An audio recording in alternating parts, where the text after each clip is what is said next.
Well, what follows here is a much more complicated reading. It's written in a more elevated academic style. It's the kind of thing you might read when you're in grad school, and probably a little bit of a stretch for somebody who's, just getting ready for college English, but I'll try to explain it to make it easier. I think it's a really significant source. I'll host it ahead of the discussion thread.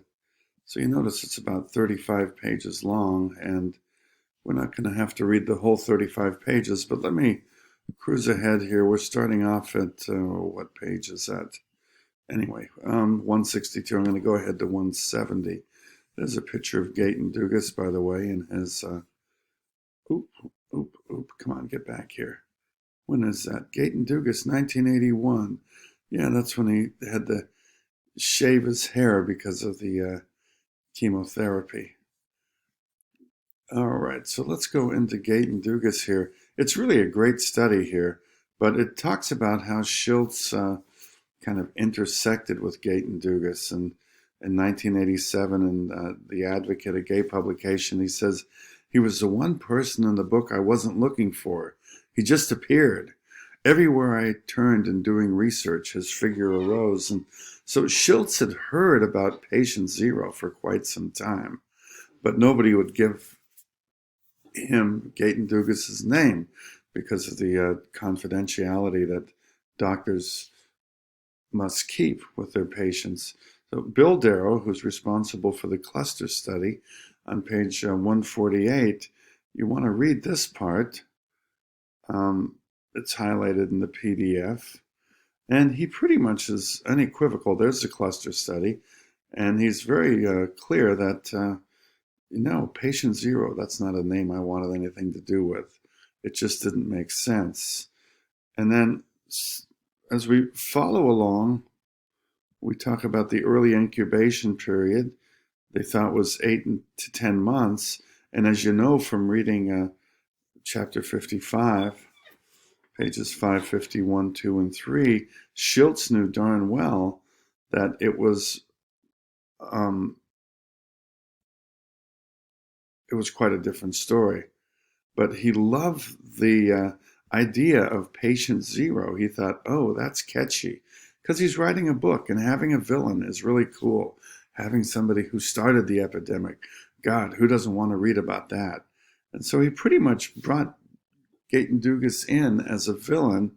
And here we find out when he heard about him. Schultz has already, proposed the book. He's already written about the 1985 conference. He's been to it. And here in 1986, after much of the book is finished, he talks about how he first heard about Gaëtan with an interview and a long survivor of AIDS. The spelling's kind of odd, the cute Canadian guy. And then he talks about a 1986 trip when he meets Paul Popham. You've been reading about him. Paul Popham is dying in 1986. Paul talks about Gaëtan having an affair with Paul's lover Jack Now, which in the book is Halloween 1980.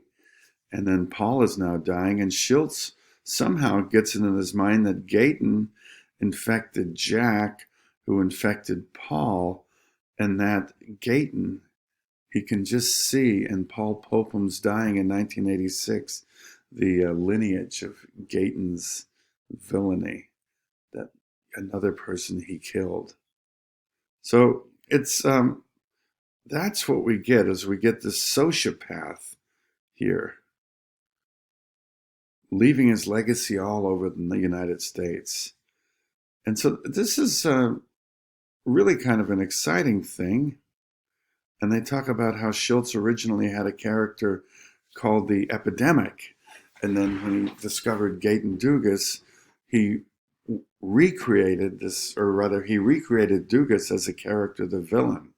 And that gave the virus agency, they say. It just means you've got somebody who's actively spreading it around. And then also, in March of '86, he's up in Canada. He interviews Gayton's friends, and here they mention, page 177 here, that Schultz promised not to reveal his name. And of course he did. Obviously made him the most famous character of the book. So we continue on. They talk about Gayton's good deed. He gave the CDC his phone book, the most leads they ever had early on in the epidemic, and basically the basis of the cluster study. And they also talk about, the book says Gayton Dugas is somebody who basically told the doctors, I don't care if it's contagious, I want to have sex, so what if people die? And what this section here talks about as you get into around 179 is the first, the second, people didn't know what was going on. Gayton was not alone. And this is probably why he didn't take Selma Dreet seriously. Basically, that a lot of people in the gay community thought that gays are once again allowing medical profession to define, restrict, and pathologize us. In fact, a lot of people in the gay community didn't believe that whatever was causing AIDS was spreading. And so you get a little bit more about how courageous he was. Schultz doesn't use any of these anecdotes his Gayton's friends gave him to show Gayton Dugas as a kind of a more rounded and complex and maybe even sympathetic creature.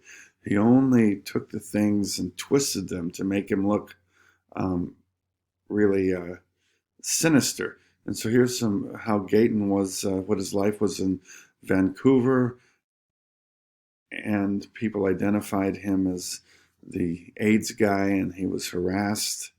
People were afraid of him. We don't hear any of that in the book. And then we continue a lot of stuff about Vancouver, about what his last times. They talk about Schultz's friends in Vancouver were horrified with what Schultz did. We read these, we've got two 1987 things, a short video and also a New York Times article, and this is how the press reported on him. The man who gave us AIDS, all because of Randy Schultz's book. And so you really get the idea that Gayton became a villain because of what Schultz did. And then finally, I'll leave it here on page 183, a short scene where one of Gayton's friends talks about an afternoon they had, and after Gayton drops him off, Gayton says, "Thank you for giving me a normal day." And it just gives you a much more sympathetic feeling for what Gayton's life was like in Canada a year before he died. So this is what I want you to look at. It's roughly page 170 to 183 or 4 to get an idea of not only what Schultz did to Gayton, how he misrepresented him, how he betrayed Gayton Dugas' friends, how he made some really stupid assumptions about Gayton's central role in the epidemic, and finally how he largely ignored the much more humane details of Gayton's life, which he had from interviewing Gayton's friends, but decided not to put in the book because it was a much more sexy story. So this is another source I'd like you to read, and I'm going to hold off right now.